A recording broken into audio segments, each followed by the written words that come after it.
Pagising ko, inaya ko na agad si Bebo na umalis. Kailangan ko na kasing paayos yung eyelash ko, yung kalahati kasi wala na. Dahil nandito kami sa Apalit ngayon, sinabi ko sa kanya sa Baliwag na lang kami pumunta. Sobrang kati na kasi nung eyelash ko, kaya sabi ko sa kanya nung may nakita ko, dito na lang kami. Mga isang oras din siguro naghintay si Bebo sa akin, tapos umuwi na rin kami. Gawin ko nga nagbihis lang ulit ako, tapos umalis na ulit kami. Doon kasi kami pupuntahan ngayon, naabutin siguro ng isang oras yung biyahe. Karating nga kami dito mga 5:30 na siguro ng hapon. Kaso mga 6:15 na kami nakalabas sa sasakyan kasi wala kaming maparkingan. Share ko lang sa inyo na huwag kayo pupunta ng SM Pampanga kapag Sunday, grabe yung tao. Kaso nga namin sa mall, nag-CR muna kami ni Ditche. Paglabas nga namin, nagulat kami, meron palang Zumba competition, kaya napakadaming tao. Nagkaayaan nga kaming apat na dito muna pumunta sa Sky Ranch. Nag-avail na nga kami ng ticket sa online para pagdating namin dito, magpapasticker na lang kami. Pero kahit sa pila ng ticket, sobrang dae pa rin. Nung may ticket na nga kaming apat, dito muna namin naisipang unang sumakay sa Field Runner. Nakita na nga namin yung pila, gusto na naming sumuko. Nabot na kasi kami ng dilim, hindi pa rin kami nakakasakay. Mag-aalas 7 na siguro nung pinapasok na yung line namin. Grabe, Jai, pawis na pawis kaming apat. Ito nga yung una namin sinubukan kasi hindi naman nakakatakot dito.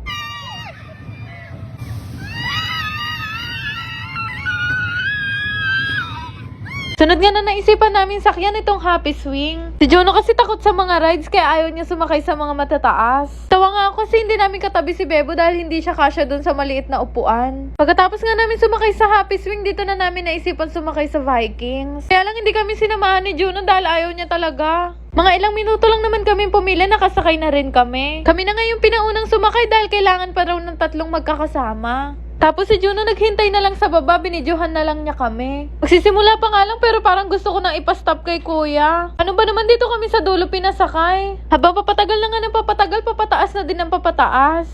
Katapos nga namin sumakay ng Vikings, naisipan namin sumakay dito sa Space Shuttle kasi ito daw yung gusto ni Juno. Sobrang nag-enjoy nga ako sa rides na to kasi para ka lang nasa upuan tapos inaalog ka.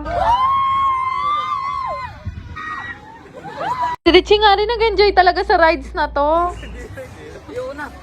Awa nga ako sa bunso kong kapatid kasi namutla talaga siya. After nga nung Space Shuttle, ayaw na naman sumakay ni Juno kaya kaming tatlo na lang naisipang sumakay din sa roller coaster. Lakas talaga ng loob ni Ditche, lahat ng rides gusto niya talagang sakyan. Tapos si Juno naghintay na lang ulit sa baba, binidyohan na lang niya kami. Pagkatapos nga naisipan na naming lumabas din sa Sky Ranch at pumasok na sa mall. Lahat kasi kami gutom na kaya naghanap na kami ng makakainan. Dito nga ulit kami kumain sa Kenny Rogers. Yung in-order nga namin isang whole chicken na may 4 na sides ulit. Siyempre hindi mawawala yung quesadillas na favorite naming 4.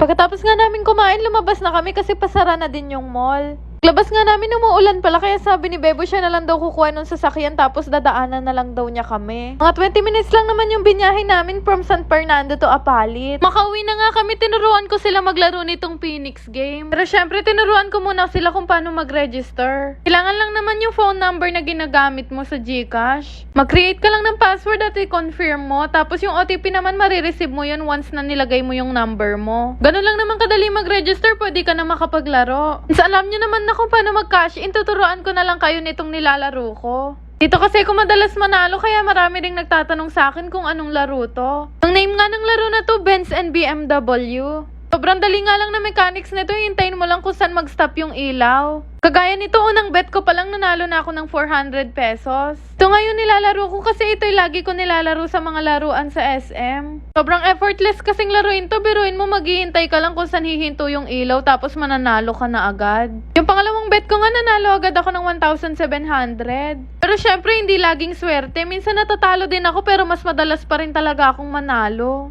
Enjoy na nga rin maglaro tong mga kasama ko. Nag-cash in lang din kasi sila ng 200 pesos tapos naging 2,000 na yung pera nila ngayon. Pero sa aming apat ako yata yung pinaka-expert kasi nanalo na naman ako ng 4,500.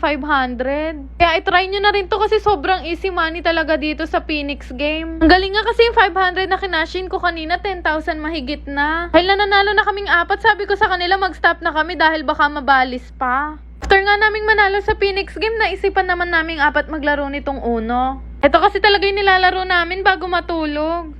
Shoutout nga pala kay Ana Hadap, Melody from Iligan City, kay Cortez Janina, Giselle Altarejos, at kay Krishna Santiago from Tabon, Pulilan. Yan lang naman. Salamat!